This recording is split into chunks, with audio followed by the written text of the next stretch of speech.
So hopefully I am live now.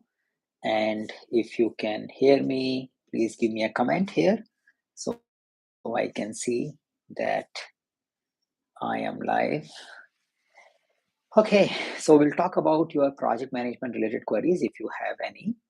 And I have one query in advance with me, which I would like to discuss.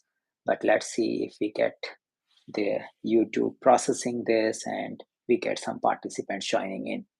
So I see counts increasing. So I see that someone at least is here, and hopefully this live is reaching you. So hi, welcome to the event, and we can discuss about your project management related queries. So welcome to the live chat. You can put a message in a live chat. It will reach me. I will take care of the conversation from there. Yes, that's how it should work. Okay, so looks like this YouTube has processed the information, and now some of you can see me live here. So welcome everyone. I'm Saket Bansal. I'm your host for this PMP related project management related conversation. We can talk about generic project management. We can talk about PMP or anything which is an area of interest for you. We can explore it together. Now, I would like to start ending question I have on our YouTube comment section. And one of the participant or one of the audience asked that what is the difference between story mapping and the product roadmap? So in the meantime, if you add, by the time you add question, I take this particular question. So say the story mapping is one of the way of creating a visual understanding of your user stories. So we are arranging them. So when you look at a product backlog, it's like a one-dimensional array, but you want to see the user stories as per the user interaction with the system, as a flow of the system. So user is going to do, say you want to buy something, you may want to log in first, select the product, then look at the shipping option, and then you make a purchase. So you do these steps in a product. Now I may have a user stories which are helping me to develop all these steps. If I arrange them per stepwise, and I can say, oh, these are the all login options we have, these all search options we have, these are shipping options we have, these are the payment options we have, and then finally person can purchase that particular, complete that particular transaction or a journey. So I put these steps, and under each step I put the set of user stories, and I try to optimize and prioritize them there. Yeah, and that is called story mapping. Yeah, that's something we can focus on. Yeah. And now, how does it relate to product roadmap? Now, maybe the direct relationship is not there between user story and product roadmap, but there is an indirect relationship. So, say what is a roadmap? Roadmap is a view which helps you in achieving your overall product vision. It may be a 2-3 year time horizon. Now, when you have created a user, there is a possibility some set of user stories which will give a first level journey to the user will get covered in a first release. Then the second level user stories which you are planning as a second step will get into second release. And later on, things which may not be there in a user story mapping may be directly there in the roadmap. So roadmap is a little long-term view. It is not a plan. It's a high-level view which you and your stakeholder want to take for the completion of the vision for the product. And user story mappings are usually done for upcoming releases to understand what all user stories will be there, how these user stories will come together and complete the user journey. One typical. So this is how we can relate these two particular topics. Okay, so we have a question. Yeah, how to manage priority when there is a limited bandwidth but multiple high priority projects? I would say that personally, I have gone through these kind of problems, and I think there is no perfect way of handling it. But question is the great thing because you are looking and concerned about not putting the enough attention to have in hand, and you are worried that if I am not putting the right attention, something may get missed out. Finding difficult to prioritize my work, my day, and I need to handle these many things together. So what my advice is that you probably need to consult with your mentor, your boss, your stakeholders, that this is a situation I am dealing with and I am finding difficulty in managing it. I tried my best, like splitting my day into multiple sections, extending my day sometime, but still I am worried that because of me not allocating sufficient time, something can go wrong and that can result into loss for the organization. So I'm worried about it. Can we figure out together, and probably I can manage some amount of work differently. So that could be a one possibility. Another standard answer, if that question is coming in your interview, then probably you want to focus on, I will delegate, I will grow other people, I will grow my team leaders, and that's a logical option as well. So you invest in your team leaders, your team members, so that they can take care of some part of the work which you are doing, and then you start delegating, and that releases a bandwidth for a more critical work which you want to do as a project manager. So you probably want to work on both the aspects. One is that you look for possibilities of delegating some of the work which you are doing, which can release something. You probably want to reprioritize some of the work based on the input you have available. And after doing these two things and doing some kind of time calculations and finding out what can go wrong, discussing with your stakeholders who can guide you in this particular aspect might be also a possible option. So these are three from me. You must be knowing few more ideas from yourself. That's something we can start with. Yeah. Okay. So story map, roadmap, and the managing the multiple priorities and handling things as a project manager. So these are the three things we have discussed till now. Yeah. Some of you who are participating, who are joining recently, if you have a point, if you want to make any comment or a question, chat box, I will just read out in case you have a comment to make. If you are sharing with others, please do that. If you have a question which you believe I can provide some advice, put that as well. We'll explore that together in this particular conversation.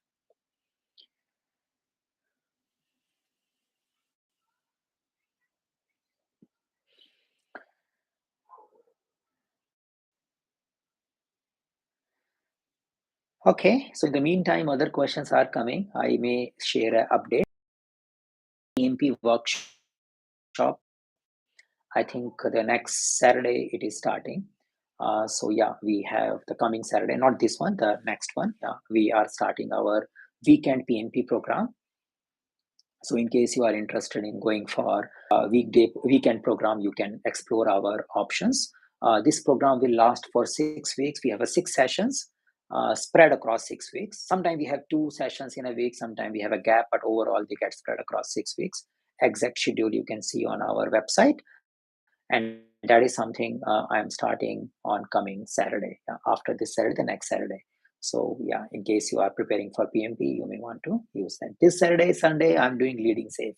So we have a scaled agile program, which I am starting this particular weekend. Yeah.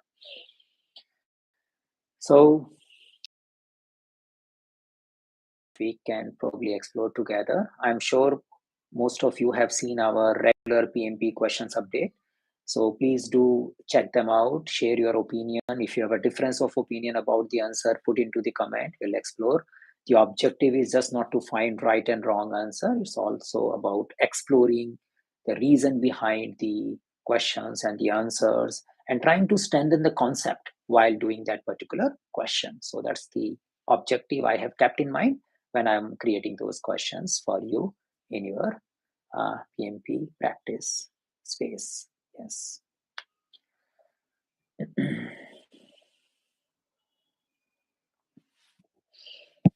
So last week I did a kind of unscheduled live. This time we have a scheduled live. I can see there are more participants, but the questions are not coming yet. But yes, yeah, that's something we have been experimenting and continuing that experiment from previous week to this week.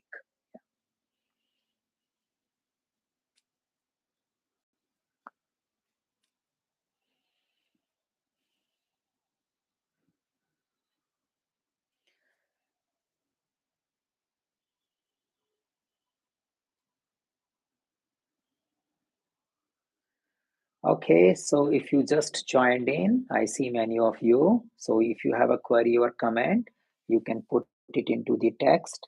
It will reach us and we can talk about it, I see we had only one, yeah, as of now. I'm just checking if I'm missing something. I want to make sure some messages all are visible, chat viewing options. So it's a chat thing which is visible here, yes. Okay, I think I'm not missing anything. It's just like the questions are not there.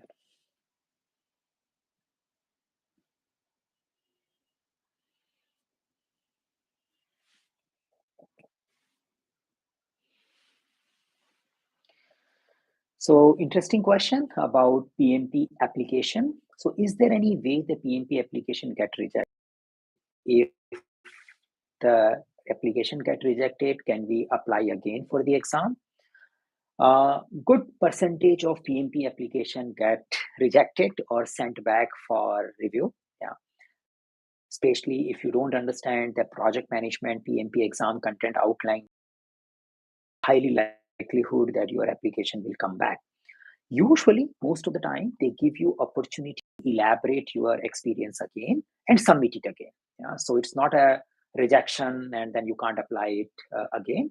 They will say, your experience does not seems to be explaining the project management experience. Probably you need to come back.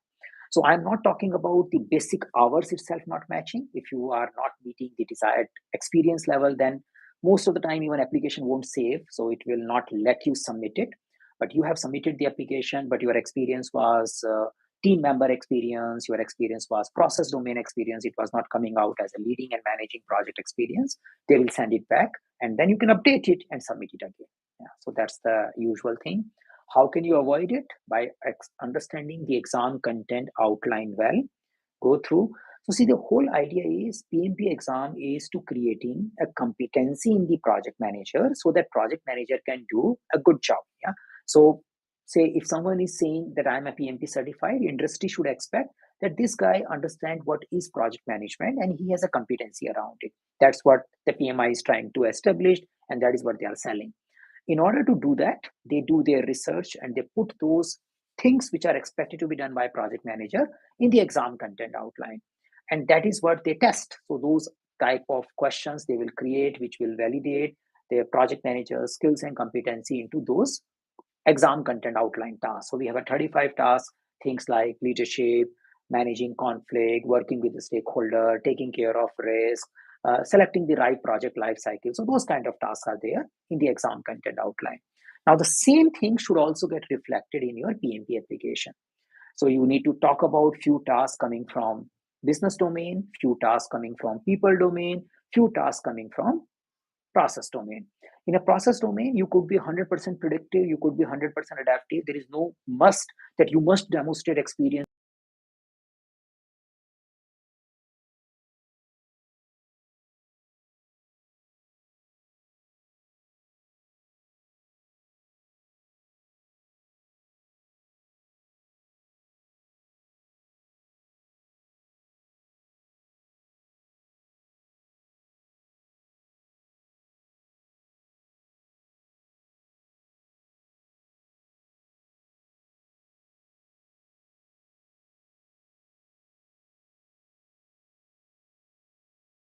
How the application should be handled.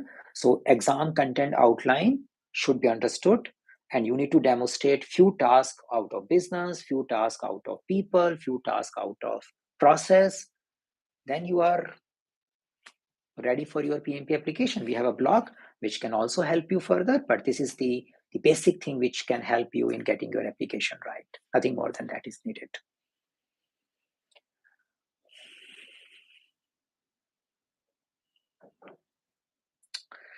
Okay, so we are ready to take another question if we have any after talking about PMP application.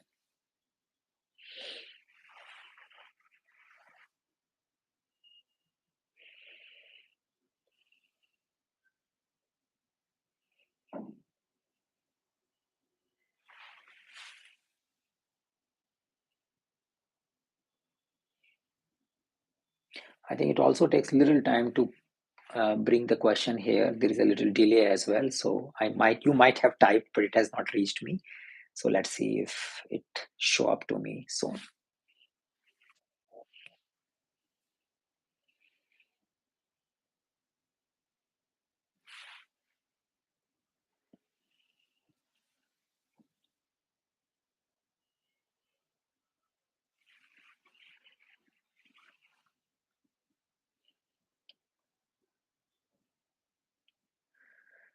These days, I am also getting a lot of queries related to interview preparation. So we made lots of video related to Scrum Master interview series, but we are thinking of starting with project managers interview series as well. So hopefully by next week, we should start working on it and you should start getting some questions and answers. But if you have some special question in mind, you probably can share. We can talk about it in our upcoming interview series videos. Yeah, so that's something we can do.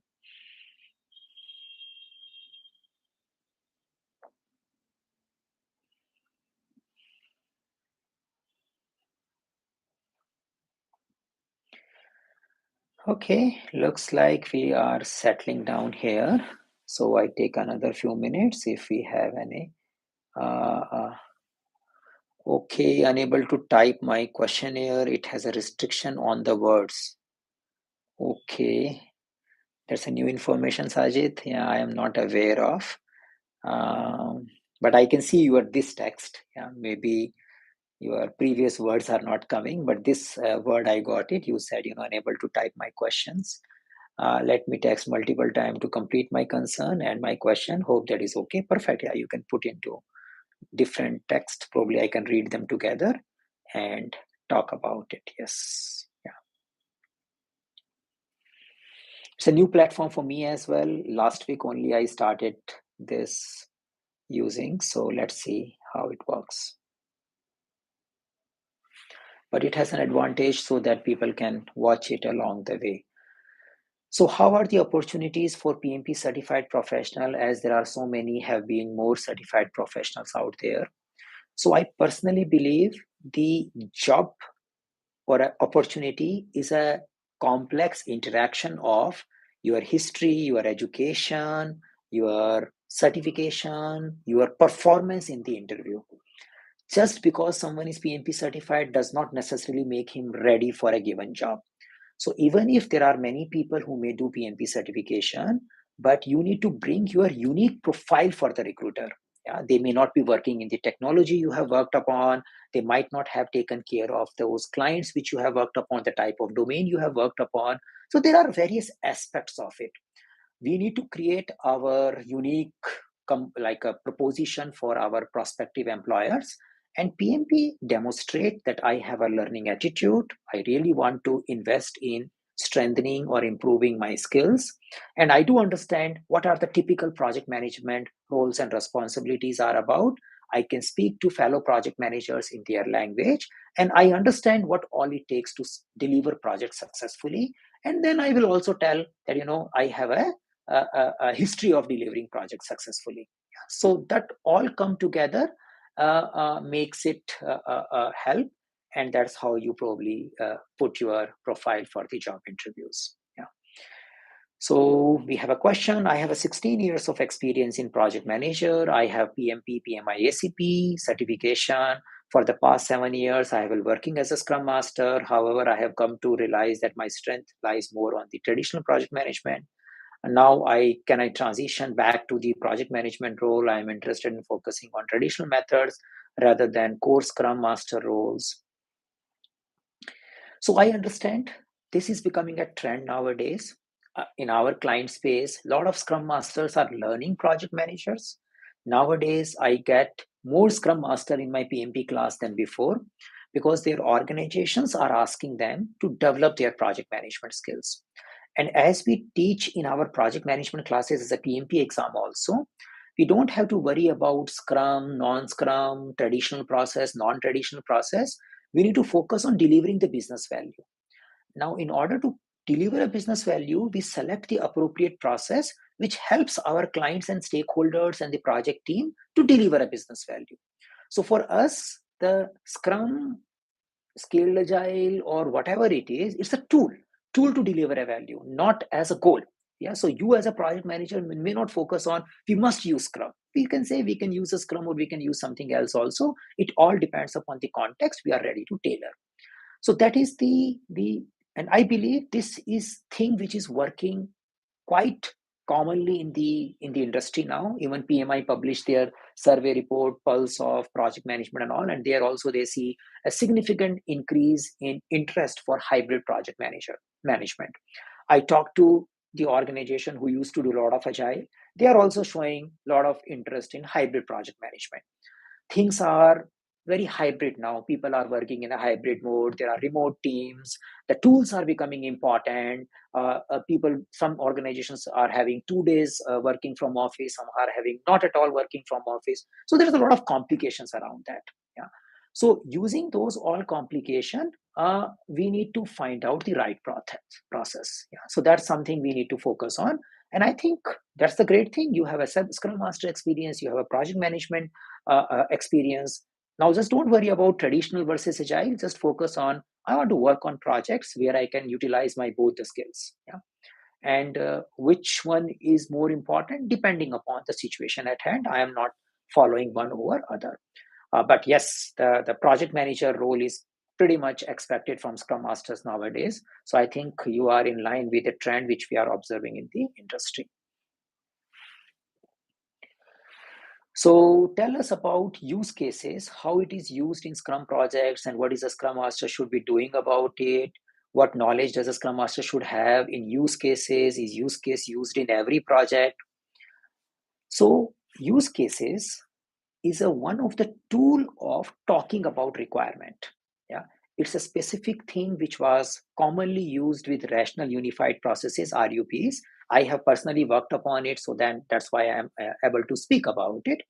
It's a way of looking at a user and system interaction, talking about a one type of default flow, exception flows, and understanding what all user will do in order to get that particular thing done. So say I want to make a purchase. Purchase could be a use case. There could be a scenario, a default purchase flow. There could be an exceptional purchase flow, purchase with discount. There could be a group purchase. So we explain that it's just a tool to talk about requirement. Yeah, you used to use during that RUP space the system and user interaction. We many time create sequence diagram. It's kind of a flow chart to show how the interaction will get done, and then we code about it. So that's something is done. Now, use cases way of talking about requirement can be used anywhere. Yeah, it has nothing to do with Scrum. The Scrum and Agile way of working usually discourage use case way of working because they believe use case is still big. We want to work in a more small slice of requirement, which is called user story. Yeah. So from a one use case, you can create 20, 30 user stories and work with it. But you may have a situation your clients may find it's easy to talk and capture the requirement in the use case format, then you might be working there. Now, as a Scrum Master, I should ensure that my team understands the use case format well. We all understand the requirement well. We work with our project stakeholder, product owner. So we have a common understanding about requirement. So rather than I worry about use case, I need to worry about we are we understanding the requirement with using this particular tool called use case? Yeah, if that is something which has to be used. And we make sure that if you have a doubt, we do a refinement of those use cases.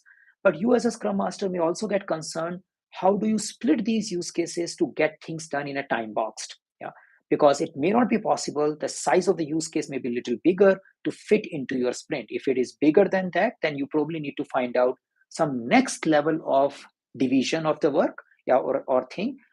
In our previous time, we further divided the use cases in scenarios, and we started used to do scenario based development. So we made scenarios as a product backlog item because we wanted to keep use case together, and then we were developing default scenarios of various use cases and make a basic say skeleton of the application ready so that we can collect more feedback and move with that.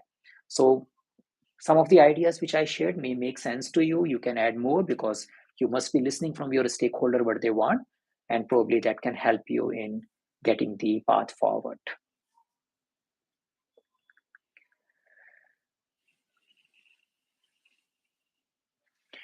Okay, so that's something we explored. If you are typing something, please put it, it will reach me. and we can talk about your queries related to generic project management. Hopefully, I can answer them. I'm not expert of everything, but whatever I can probably advise, I will share. And yes, PMP, I think I am expert about that. I can definitely talk about PMP's related stuff without much of the problem. Yeah.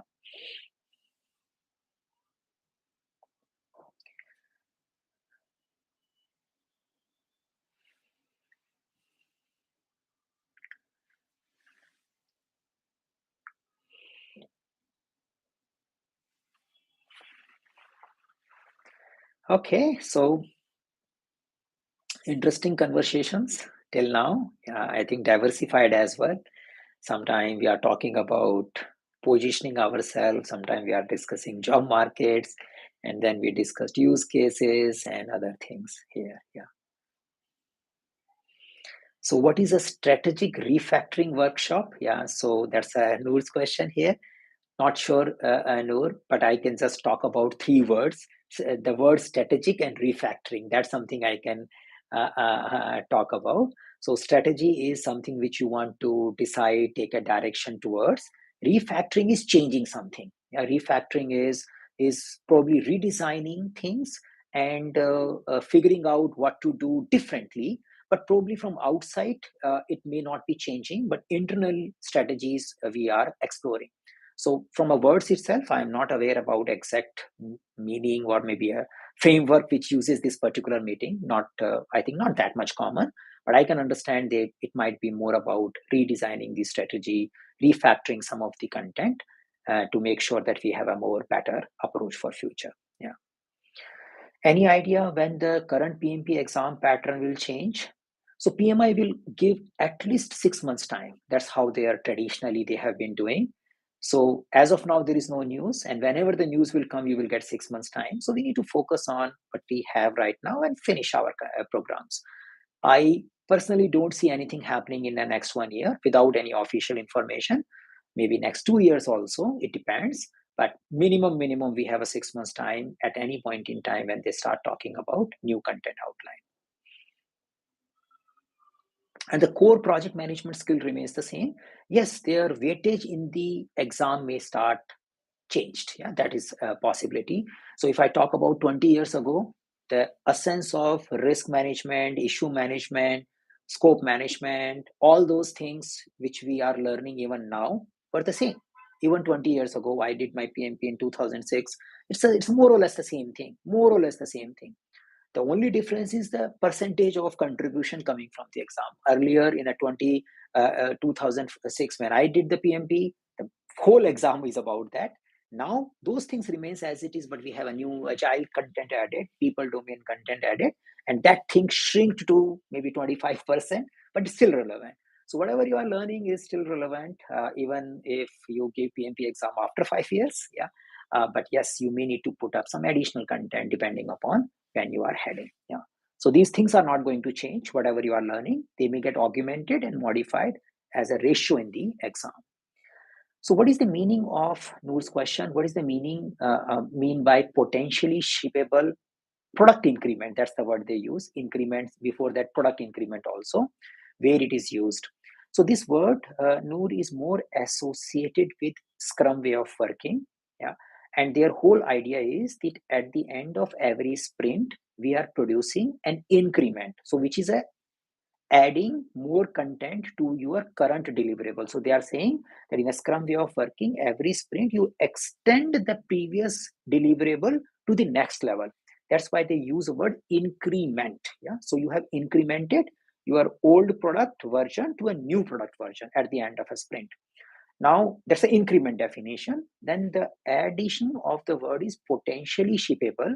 It is saying this increment should be as good that you can even give it to the business, shippable. Yeah, it's a releasable thing. But the word potentially is added because you may want to review it and want to make sure, should we really do it? Is it really shippable? Or should we really make a release? Because there may be a business reason not to make a business release. So that's how they use the word. The essence here is they are communicating to the development team, to the Scrum team, that guys, from your side, you should create complete version of your product, which can even go to the business. Yeah. but business will decide they want to do it or not. Yeah, that's something we can say. Okay, as a project manager, when do we have to implement funding limit reconciliation? Only at the time of lack of fund? So funding limit reconciliation has not much to do with variances. It's not like you don't have a money and you need to do a funding limit reconciliation. It has to do with planning the funding of your project at some stages. Say, you can say that you are a student and you want to take money from your parents. You are staying outside. Now you can't take money, you are spending money every day, but you may not want to take money every day from your parents. And your parents might have created a budget for your full annual study. They may say, okay, for this particular year we will pay you 12,000. Yeah, and they may say in the beginning of the month we will give you 1,000. Yeah, now you need to ensure you manage your expenses in such a way so that the 1,000 can come in the beginning of the month and you can play with that 1,000 for next month. Yeah, and then you will get another 1,000, then you again play for 1 month. That is called funding limit reconciliation. Now, the same thing, if it is done in a project space, we are saying we are spending money on a project on a daily basis. We want to estimate some steps where we can get approval of spending money, and that approval we can use for a while because we will exhaust that particular money. And by that time, we will reach to the second stage and we will get another funding. So the management may say, okay, these are the key milestones where we need to give the money to them. And then the project will manage according to their schedule, and they have already managed the expenses. So it fits well into that particular funding limit reconciliation. That's the concept. Yeah. So, like as a parent, I want to give 1,000 per month. I understand that's there. As a student, if I want to buy something, I will say, okay, this month I can't do it. I probably need to plan this particular expense into next month because this month we already exhausted 1,000 which I'm getting in the beginning. Now this particular buffer, this particular extra money I have, I will do it in the next month. So we need to reconcile my expenses of the day-to-day activity and the funding limits. It also works as a governance point. Yeah, so you don't want to give 12,000 to a student in the beginning of the year only because they may end up spending and they may not left with money after 3-4 months. So similarly in the project also, you don't want to approve all the project approved budget in the beginning itself, because after a few months you may realize the project manager has already exhausted all the funds. So it has a utility to manage the cash flow of the organization. It has a utility to provide governance because we are incrementally spending the money, and it has an impact on the project schedule because we need to manage the project schedule activities to agree to a funding limits. I may want to buy a lot of material in the beginning of the project. My company says we don't have a money in the beginning, we have a money in the mid of the project. Then I need to reschedule those purchase activity accordingly when the money is also available and my project activity can also synchronize with it. That is called funding limit reconciliation.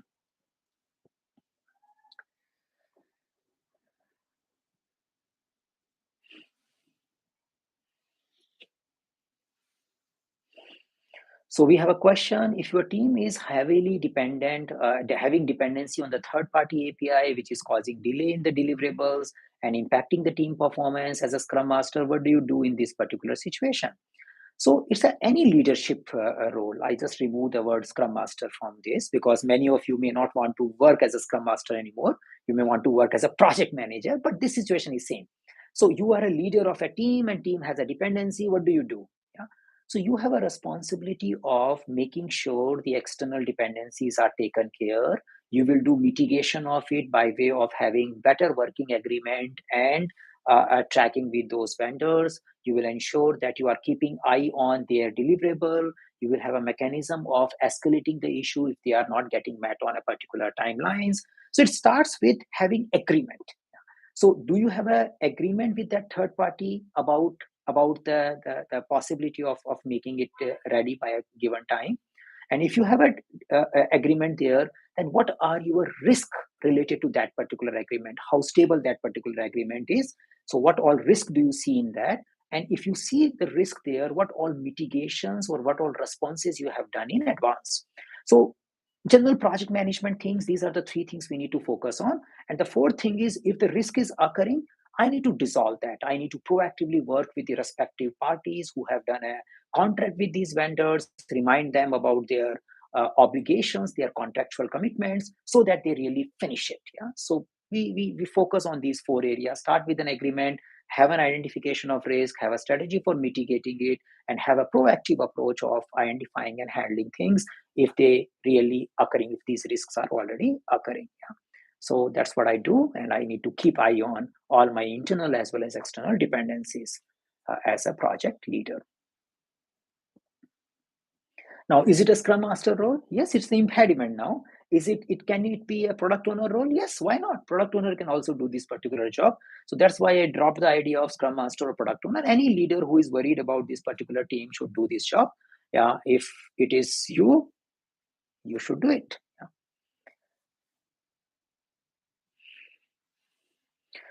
So how should we, apart from using customer satisfaction surveys like a CSAT, how do we review customer feedback? Is there any other tool and techniques available? So I convert this into our PMP exam questions. So you can say, as a PMP project manager, I know that there are process matrices, there are overall project related matrices. What could be the outcome oriented matrices? How do we know whatever we are producing is liked by our customers? So it depends upon your tool, your product which you are selling. Yeah, the feedback collection is definitely a one of it. But if you are a web-based product, you can collect a lot of data based on the application uses, which can tell you how your application is performing. So say how long people take to make a transaction, to process a particular thing. You can have some kind of feedback at each step level also. That's something you can do. But good number of web oriented things collect the telemetry, the statistics data by the usage pattern, and that clearly tells what is working and what is not working. So I usually give this example in my outcome oriented understanding. So if I'm running a restaurant, one of the way I can collect customer feedback is asking people to give a feedback once they go out of after eating the food. That's a good technique, probably. The another thing I can do is I can keep eye on the waste which is getting generated in my restaurant. If I see a particular thing is getting wasted very frequently, I know people are not liking it. Yeah, I can definitely look into it. That is more or less like a usage data. From the users perspective, the customers are using something, they are generating some data out of it. I clearly see what is working there. I can also see the reviews which are discussed on a social medias and other places. I can also see which particular food photograph is more common in the Instagram space where but people talk about it. Those all things can tell me what is happening in my restaurant. And definitely the sales data definitely shows if my sales are going up, is it means something is working, but probably I need to figure it out what is working. And these signals can help me in identifying what is working or what is not working for my customer base. So yes, as a project manager, I need to focus on creating outcome matrices, especially if your deliverables are happening incremental manner. If you have an incremental delivery happening, you can capture these data. If you don't have an incremental deliverable, then your evaluation will be a little subjective. You may take survey based on the video or based on the feedback or based on the demo, but that will have a little more uncertainty because the users are not really using that particular product on which they are giving the feedback. Yeah. So depending upon my context, I try my best to generate outcome related matrices as a project manager. I take my reference from my organization process assets and I put the appropriate thing in my project management plan. I track it as we go along. So this is how we should put in our PMP question as well as in our interviews if we are facing these kind of questions.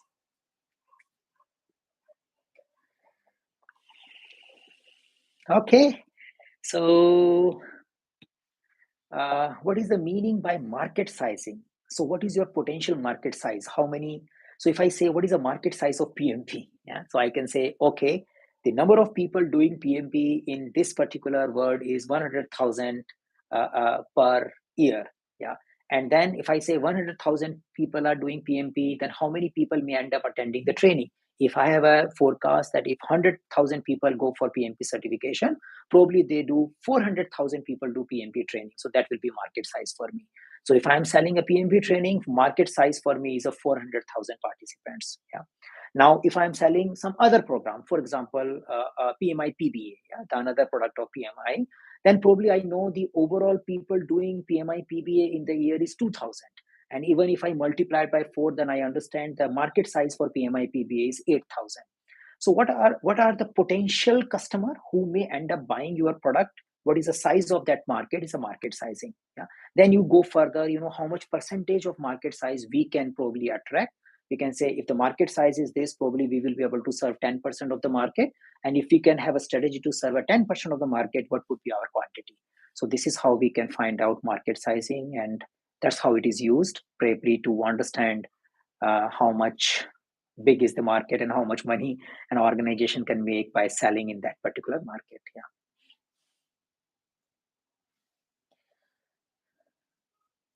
Yeah, so same thing. So the question is coming as a product manager or a product owner, how do we make forecast on return on investment? So I would say that it starts with your market sizing, your estimation of how much market size you can capture, and then calculating the revenue out of it, and also forecasting for how long the revenues will come. So depending upon product by product, sometime revenue coming based on sales, sometime the profit might be coming based on cost saving. Yeah. So we need to understand what is called return. Return could be increase in revenue, sustaining our current revenue, or reduce in cost. So that kind of estimation has to be done depending upon the business case you have in hand. And the second part is investment. Investment is relatively easy. Still, it's a way. It may be wrong, but you may take a rough order of magnitude estimate from your project team. Those estimates will get refined over a period of time. You will do bottom up estimation as you move forward, and that will have a more refined input for your investment part. And you need to keep validating your assumption to calculate the return part. The return could be multi-year thing also. For example, you need to calculate what could be a ROI for doing PMP. Yeah. So how do you figure out the returns which PMP will generate? It's a guessing game, but probably you need to do. And then you need to find out what is the investment I'm doing for PMP, investment in the money, investment of the time. And you may convert your time also in the money. You can say, I am spending this much time here. I could do some other job and make a little bit more money in these hours. This is my hourly investment. So you calculate that, you forecast what kind of job benefits, what kind of career progression you can get. You can say, I may want to focus on next 5-year terms only, that within 5 years, what is the ROI of my PMP? So you use these estimation things to find out how much is the ROI for your PMP certification. So similar tools, the people who are working in their domain, they will apply similar, but they will do their own research. The tool is simple, the data is critical. You can say the tool is simple, you can forecast about what you get out of PMP. But how do you forecast that? Will it result into increasing my salary? Will it increase? Will it result into putting me into a different type of job profile? And if yes, how much? That's the estimation part. So that's the difficult part. But once you have that number, it is just calculating the ROI is a simple job. So same problem with our product people as well. The returns are guessing game. There is a dynamic environment. You may think PMP will produce result, but we may have extending recession. People are not getting job even after doing PMP. My whole calculation of ROI may not make sense. Yeah. So that's how we can see might be happening in a product space as well. More or less the same thing. Okay, so I think good number of questions we explored together, and let's see. Oh, we have a question again. No, okay. How to answer a question? How do you start the project from the beginning? Is there any specific keyword like demand management, procurement, etc., need to be used while answering this question? So I personally believe that starting of the project is basically from two sides, as we discussed in our PMP class also. No, one is the strategic projects which are coming from business case. So you have a business opportunity, you may have a market demand. So opportunity could be leading to demand. You may have a business problem also. So your current products are not selling, your customers are dissatisfied. So you may have a problem or an opportunity which has triggered thinking about a particular initiative. The portfolio group has done business case analysis, ROI analysis for it, estimated ROI, and based on that, they believe that we should do it, and they initiate the project. And that is where the project charter come and you get started. That's the one path of it. The second path is this all might be happening to somebody else's company. Yeah? And they decided to create a project statement of work and give me that and say, why don't you do a project for us? We are looking for this solution from you. Yeah? So that will be a contract driven thing. So the projects make, if you are using a keywords, you can talk about need assessment or a contract. Now there are organizations also. Some organizations usually do contract driven projects. So they will be always problem solver for others. We can say if you have any IT problem, connect with us. You should be having money. You must have done an analysis on ROI for it. But when you reach to a particular solution, we can execute it for you. So that's a contract driven service providing company. If you're focusing on your own strategic organization, for example, you are running a bank, you are running a retailer, you have a problem or a strategy in mind, you will have a group who is doing evaluation of these things, many times called portfolio group, and they approve a business case and then rest of the flow gets started. Yeah. So these are the possible thing you do. When the contract is getting happening, then the client's procurement group is activated and your sales group is activated. So sales team and procurement teams are working towards there, and we will do this here. So product positioning, not for PMP, not at all for PMP. The overall is where do you put your product? So you can have a multiple grades, you have different type of car, where you want to put your product so that it attracts the right customer. That's the product positioning. Yeah. And it could be influencing your work, quality and grade topic as comes in. So product positioning may influence your grade part of conversation. So you know that we are not positioning the product for an elite group, we are positioning it for economic user. So I need to understand that and I need to create accordingly my user expectation. So that much can come there, but usually it's a product management or a strategic topic because we want to understand a particular customer segment and position our product at the right place. Yeah. Okay, so as a Scrum Master, how you will transform a new team member from waterfall to agile as he's new to agile environment and not comfortable attending ceremonies? Okay, so you probably need to understand what do we do with you. Yeah. So we need to work with that person. So say you hire a person in your shop and person saying, I am coming from a different shop and there we don't used to do all this meeting. Now what do I do? So the person is working in a new shop now. In a new shop, what do? You says, okay, understand, but this shop work like this. So this is how it operates. Yeah. So I can't go to a particular shop and says, I will follow the meetings which we used to do in the another shop. This is a different shop now. Same in our project context. So maybe someone is coming from a different background. Now we need to make our rule of working together. We need to create our working agreement and we need to understand each other. Why are we doing it? Yes, there will be a storming stage. That's why we call it Tuckman ladder in our PMP exam. That whenever people are coming together, they may have their own perceptions. There will be a storming where the person will say it's a waste of time. I could just send an email about it.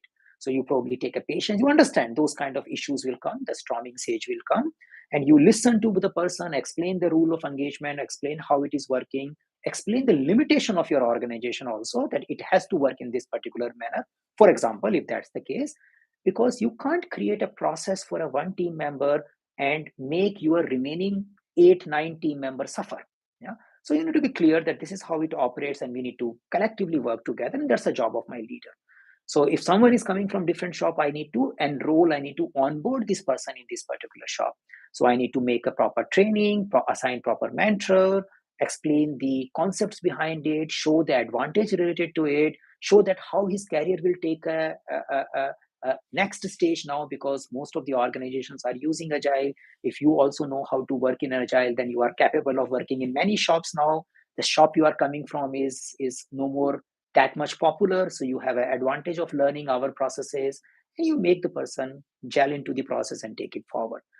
Now, in today's world, these ceremonies and all may be not going by book because we are in a virtual hybrid world. So whatever is your process, I'm not saying that you must follow all Scrum meetings and do it as defined in the book called Scrum. I probably don't focus on that, but whatever as a working agreement your team is doing, which is giving them a benefit. As a team, I need to make sure that I, as a Scrum Master, project manager, leader, has to make sure that my team is aware, why are we doing these all things and how should we have an agreement about it. There could be challenges initially, especially the Tuckman ladder storming stage will anyway come in the initial stage. And we understand, as per our Tuckman ladder, at least for PMP exam perspective, whenever you have a new team member joining in, the team development stages get repeated. So even if you have a mature team, when someone comes in, you will go through forming storming stage again, and you as a leader is expected to plan for it, because you will adjust them, onboard it, and then take it forward. So technology, similar to a project lifecycle selection, how do we do a technology selection as a project manager? So by default, you can say as a project manager, I don't necessarily know technology myself, but I will involve respective subject matter experts. We may do multi-criteria decision making. Project lifecycle selection is also multi-criteria decision making. You look at multiple criteria based on the weightages, you select a particular thing. Similarly, the technology selection will also be a multi-criteria decision making. You may have a life cycle cost, you may have a ease of usage, you may have a stability of technology, you may have a availability of manpower, availability of support. So all those kind of criteria which you will put with the help of stakeholders, these are just examples. And based on these subject matter experts finalizing the criteria, we rank various technology options and we select the technology. Yeah? So multi-criteria decision making will be a one facilitated tool which as a project manager I will apply.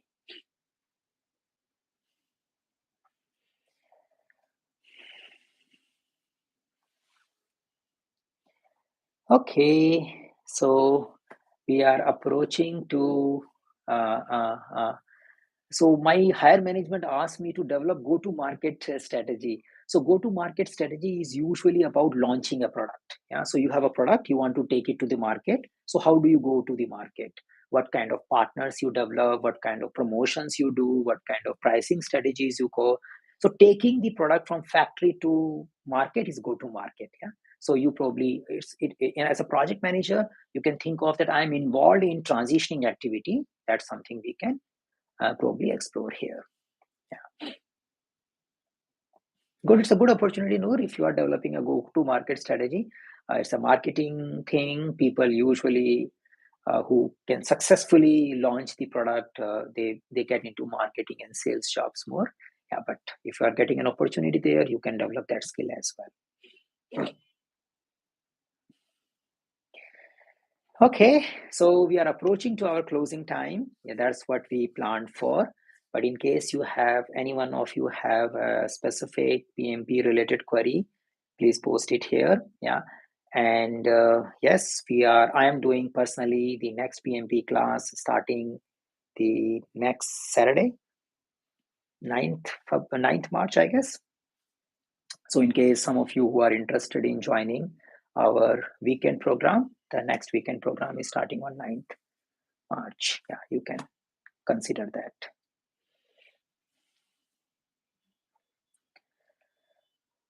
Okay, so thank you everyone for joining today and asking interesting questions. It was, I think, good conversation. At least I enjoyed it. And we will schedule next conversations also soon. We are experimenting, not yet set a pattern, but we can say, how do you going to measure your sprint is success? So you need to define that. Yeah, you need to have your sprint success criteria in yes and no format. Usually people talk about meeting the sprint goal. So first you need to define a sprint goal and then meeting the sprint goal. That could be the basic thing. In many organizations, they also create percentage goal completion. Many organizations just talk about yes and no rather than saying we met partially, fully, and all. So have you met the sprint goal? Have you not met the sprint goal? If the answer is yes, sprint was successful. If the answer is no, you have not met the sprint goal. That's it. But you need to see how your organization operate. I have worked in many companies where they do percentage also. So they may put few pointers as a goal and then they have a weightage. They define it in the beginning itself as a part of your sprint planning activity as well. And that is used to calculate how successful the sprint was. Something which can help your team as well as stakeholder know how well we were aligned to our expectation. Yeah.